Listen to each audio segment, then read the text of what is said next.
Welcome to week 7. I know you can see the finish line right over the horizon, but stay focused. We still got a lot of work to do.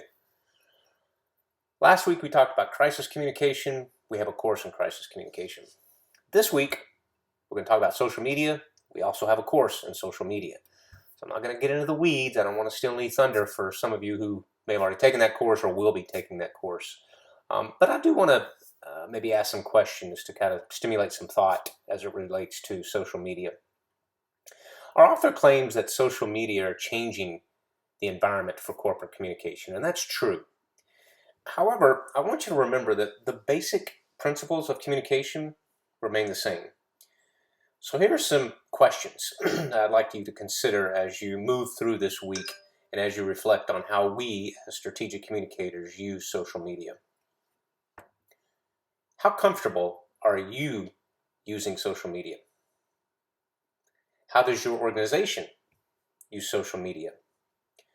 What value or return on investment is there in the use of social media?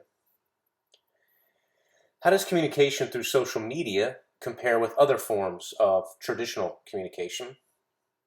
And what communication theory can we apply to the use of social media? So think about those questions. Think about how you might be able to use those questions to apply our learning objectives to what we'll be reviewing this week.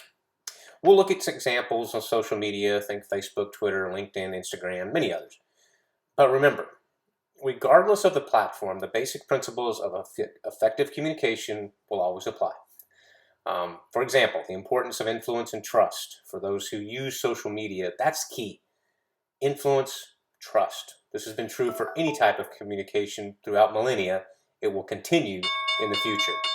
So remember, stay ahead with all assignments, stay engaged in the discussion board, and enjoy your time of learning.